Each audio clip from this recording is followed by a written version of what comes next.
Houston, where they're favored by more than a field goal. Detroit riding a 6-game win streak, while Jared Goff and Amon-Ra St. Brown are riding a streak of 30 straight completions. Eric Woodyard of ESPN writing, based on the difficulty of each catch, the chances of keeping the streak going were 1 in 780,000 or something percent. I don't know what percent that is. Josh, how do I pronounce that percent?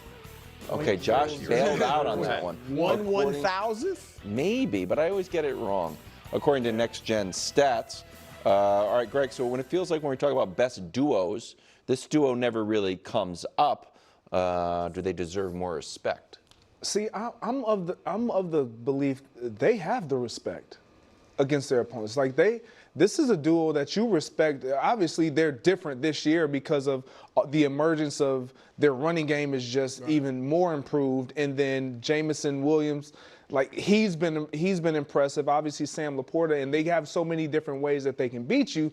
And so it hasn't been the Amon-Ra, Jared Goff show. So I wouldn't have them. If I were to create a top 5 list, which I have for you guys, I wouldn't have them top 5 this year, but it's not because I'm knocking them. It's because of all the weapons they have. And I'll go through it because Green Bay has a lot of weapons, but at number 5, I got this duo right here. And they're this low.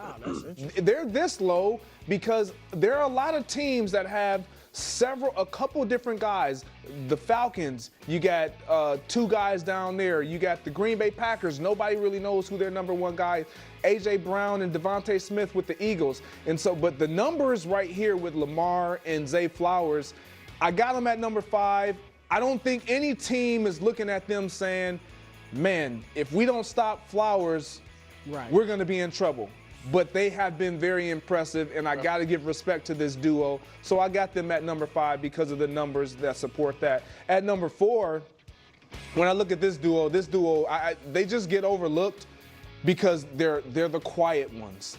They're the new kids on the block. Jaden Reed, obviously a rookie. Terry McLaurin has been putting up numbers since he entered the National Football League. Nobody talks about him. He's always been one of the better receivers in all of football. Now he has a consistent guy at the helm throwing him the ball, and they're going to continue to grow and develop as the season progresses. This one could possibly move up even higher by season end. At number 3, I know this might be a little alarming for some people because this is about as low as Justin Jefferson has ever been on any list.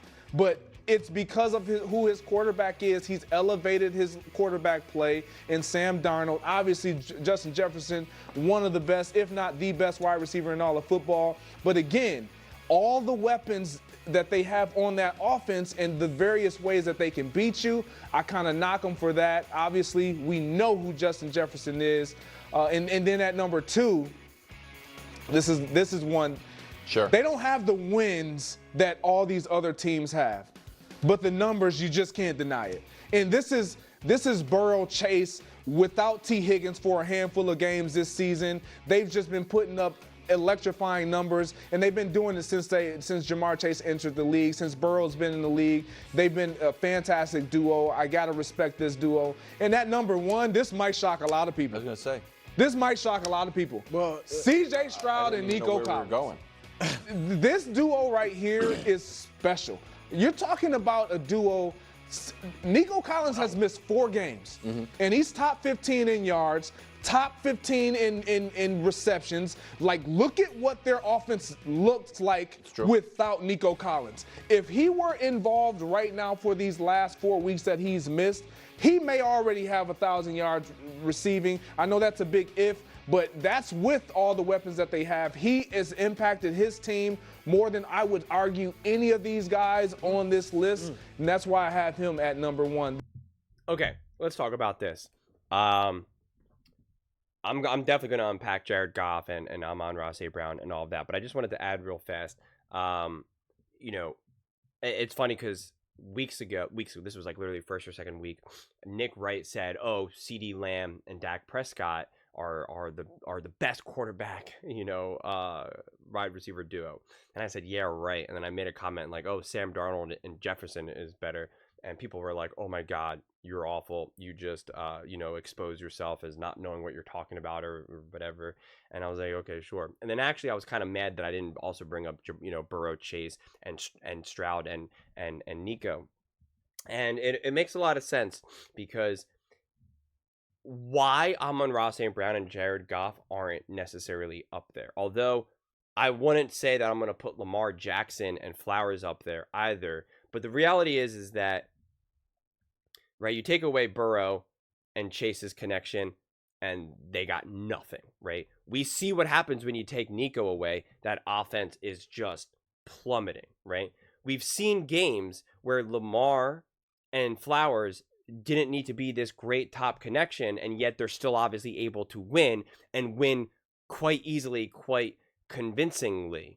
And that's why Jaden and McLaurin have been an awesome connection as well. And I know you could technically make that argument for Jefferson and Sam Darnold, but Jefferson is so elite, so magnificent, so next level that it's like, honestly, I don't know how you could not put them up there just because of how it is. And it would be the same thing with Jalen Hurts and A.J. Brown, but A.J. Brown has just been in now the lineup too much for this season to put them up there. But I do think A.J. Brown and Jalen Hurts would be up there as well. And that's now what takes me to, right, the Detroit Lions, Jared Goff, and Amon-Ra St. Brown. Like, they technically don't need that connection in order to do damage.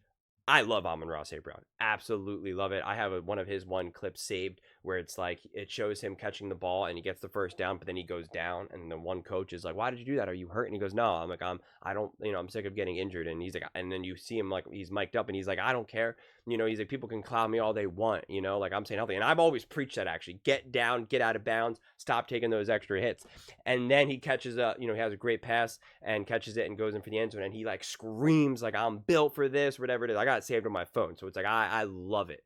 I am all about the Jared Goff, Amon-Ra St. Brown. So again, if you're a Lions fan, this isn't like people sleeping on them, or this isn't an insult to Jared Goff and Amon-Ra St. Brown. This isn't downplaying their importance.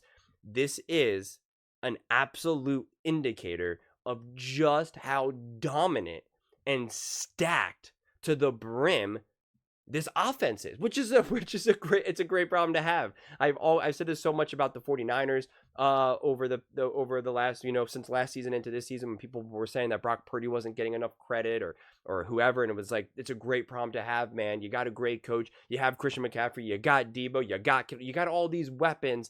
It's a great problem to have people think that it's not as important. It just means your team is that good. So if you're individually a Jared Goff fan, or individually I'm Amon-Ra St. Brown fan, then I could understand why you're like, what the heck. But if you're just a Detroit Lions fan as a whole, then it's a great thing to happen, right? Because look at these teams right here, right? Look at the five connections above the Lions. Those teams are significantly more fragile and less resilient than the Detroit Lions. Okay? I don't think that could even remotely be up for debate, right? Technically, you could make the argument, the best argument against that would be Lamar Jackson and Flowers, right? Technically, because they do have obviously like the beast of Derrick Henry and a couple other weapons to work to, but Flowers is obviously important to that team, right? There's no denying that.